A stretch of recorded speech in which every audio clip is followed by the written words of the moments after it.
The Chevy Malibu is as mild-mannered as any car in the mid-size sedan segment, but it's pretty modern too. Think of it as Clark Kent with a smartphone. Let's take a look at the 2014 Chevy Malibu and check the tech.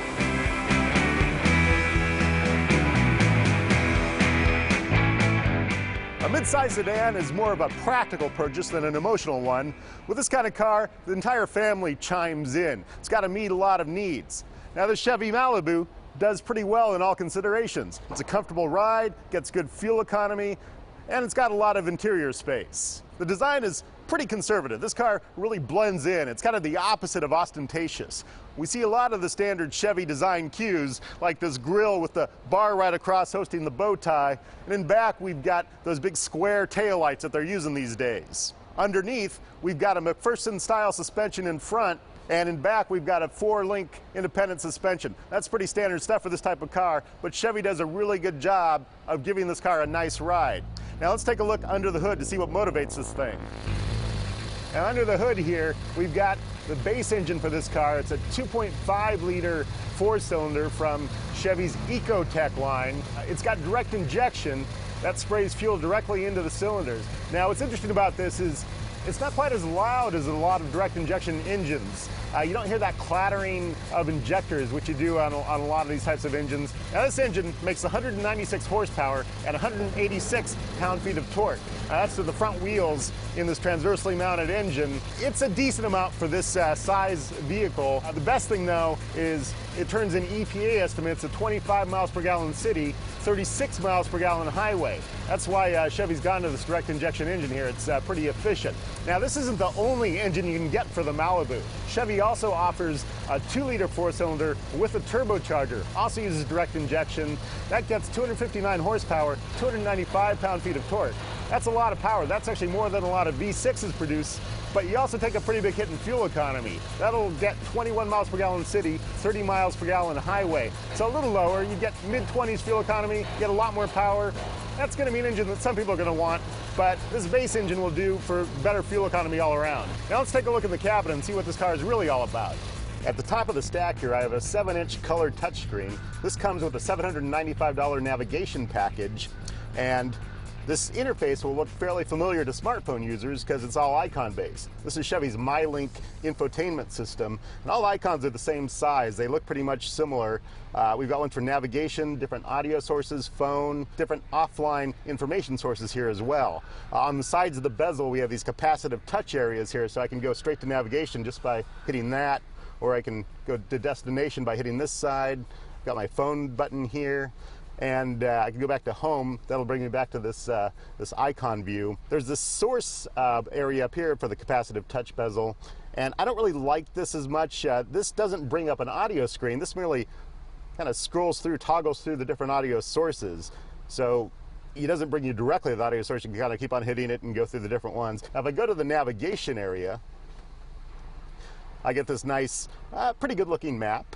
It's showing me traffic, of course, on the major freeways around the area here. I'd like to see a little more coverage for the surface streets, too. A lot of navigation systems are actually covering more surface streets with navigation, so I'm not really seeing that. I don't know if it's because there's no traffic problems around here right now, or it just doesn't cover that area. Now, when I go to enter a destination, I hit this area like I mentioned before, and I get a lot of options for destination. I can do address entry, I can search points of interest, previous destinations, all that good stuff. I can even go to actual GPS coordinate entry. Now I've also got this thing called Travel Guide. This is a pretty cool feature. I like this a lot. If I bring this up, I can search through a lot of local points of interest. These aren't businesses necessarily. These are things you might want to find if you're on a road trip and you're just kind of looking around for something interesting to see. Of course, we got our phone area here, and we've got the normal stuff with the phone system integrated here. I can take a look at my phone book and see all my different contacts. Those are visible on the screen here. I could also hit the voice command button and bring those up and just say call Wayne Cunningham or something like that, and it'll give me the options for the numbers I have stored here and place that call right away. Voice command in this car also works with navigation, and it lets you say the entire address in a single string, which is nice, but I haven't been very successful with it. I've tried to say the alley we're on right now, Tehama Street, and that's a tough one for a lot of cars. Some get it better than others. This one never got it once, so not so successful with that.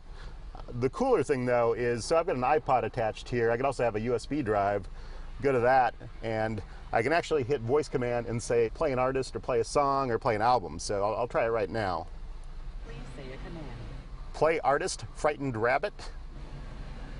Now playing artist Frightened Rabbit. And it finds all the songs I have by that artist, brings up, I can see it's playing right now. So that's pretty cool. Now this car also has Siri hands-free. I could use that for navigation too if I didn't have the navigation system here or any of this good stuff. So that's the MyLink infotainment system here. One thing Chevy announced at the Consumer Electronics Show this last couple of weeks is they're going to add something called App Shop. I don't know if this is going to just be on the 2015 Chevy Malibu and not on this generation, or they might retroactively update it. It'll be nice to see. So down on the console here, we've got the shifter for the 6-speed automatic transmission. This is a pretty standard transmission for this class of car right now. But one thing this has is a manual mode, which you don't necessarily see that often. So I pull it all the way back, put it in the manual mode, and I've got this rocker switch on top of the shifter that actually lets me go through the gears. You can use this in situations like if you're going down a long descent and you want to hold it in third or something like that, use engine braking to get down the hill, or maybe some situations where you're going up a slippery hill that's fairly steep and you want to keep it in a single gear without having it upshift and change your torque at your wheels. So now let's take this thing on the road. I wouldn't call the driving character of the Malibu really engaging, but it is very, very easy. And that's very appropriate for a mid-size sedan. One thing this engine does have to help it save some energy, it's got an auto stop feature. So if you're stopped at a stoplight or something, it'll stop the engine for you. And sometimes those features aren't done very well. Sometimes they're, I don't know, they're really intrusive. But in this car, you barely feel it at all.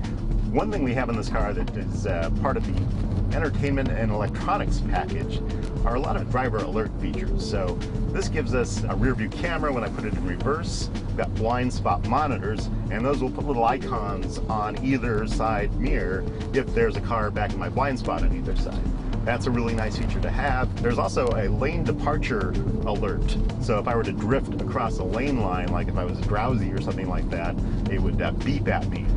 The most interesting feature here is the collision warning.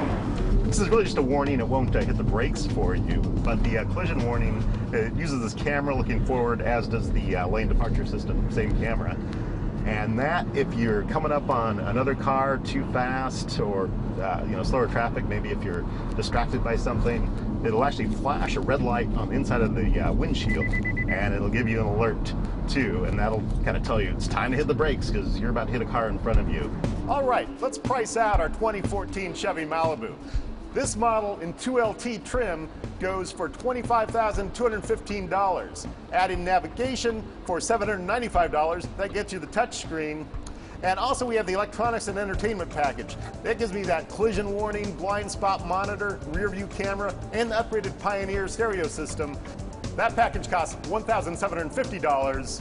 And with a few other options in here, total price for this model is $30,125. The Chevy Malibu faces a lot of competition in the mid-size sedan segment. There's better looking cars like the Ford Fusion or the Mazda 6. But one thing the Chevy Malibu has going for it is that MyLink infotainment system. It's definitely one of the better infotainment interfaces I've seen, and it's got a lot of good features. We also have OnStar, which has a lot of good telematics functions. So that might sway you in the purchase of this car.